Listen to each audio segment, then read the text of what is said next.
Hi guys, welcome back to astro by Lakshman. కుంభరాశిలో జన్మించిన వారి సహజ లక్షణాలు ఎలాగుంటే మనం ఇప్పుడు తెలుసుకుందాం. వీళ్ళకి ఊహాశక్తి కానీ జ్ఞాపక శక్తి కానీ చాలా అధికంగా ఉంటుంది. వీళ్ళు ఏ విషయాన్నైనా ఆలోచించి మాట్లాడతారు. అలాగే వీళ్ళ థింకింగ్ కానీ వీళ్ళ ప్రాక్టికాలిటీ కానీ చాలా అంటే చాలా బాగుంటుంది. అలాగే వీళ్ళు ఒక్కసారి ఏ రిలేషన్లో అయినా వెళ్తే 100% ట్రస్ట్వర్త్గా ఉంటారనమాట.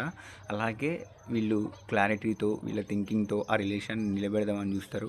ఒక్కసారి కానీ ఆ రిలేషన్ ఏమైనా బ్రేక్ అయ్యి అది కట్ అయిపోతే మాత్రం అస్సలు మళ్ళీ కలుపుకోవాలనే నేచర్ వీళ్ళకు ఉండదు. ఒక్కసారి వీళ్ళు వద్దు అనుకుంటే మాత్రం వద్దు అనుకున్నట్టే దాని మీద విస్టాండ్ అయ్యే ఉంటారనమాట.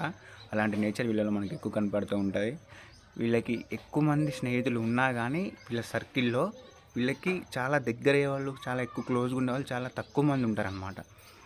అలాగే వీళ్ళు చాలా ప్రాక్టికల్గా థింక్ చేస్తూ ఉంటారు. ప్రతి ఒక్కళ్ళతో సరదాగా హ్యాపీగా ఉండాలనుకునే నేచర్ వీళ్ళలో మనకి ఎక్కువ కనపడుతూ ఉంటుంది. అలాగే చాలా వరకు వీళ్ళు ఎక్కువ మందిని మెప్పించాలి అనుకునే మైండ్ సెట్తో ఉంటారు. ఇది ఒక్కటి చెక్ చేసుకోవాలి.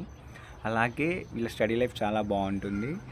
అలాగే వీళ్ళకి అనుకూలమైన రంగాలు వచ్చేసి కాంట్రాక్టర్స్ రంగం ఒకటి, అలాగే ఫీల్డ్ వర్క్ ఇంకొకటి, మన బ్యాంకింగ్ సెక్టార్స్ కానీ ప్రైవేట్ సెక్టార్స్ కానీ గవర్నమెంట్ జాబ్స్కి ట్రై చేసే వాళ్ళు కానీ పోలీసెస్ కానీ ఇవన్నీ బాగుంటాయి. కాబట్టి వీళ్ళకి సక్సెస్ అనేది రావడానికి కొద్దిగా టైం పడుతుంది. కాకపోతే బరాబర్ గట్టిగా కొడతారు అనమాట. కొట్టేదేదో కొద్దిగా లేట్ అయినా కానీ లేటెస్ట్గా వచ్చిందనే మూమెంట్లో ఉంటుందన్నమాట.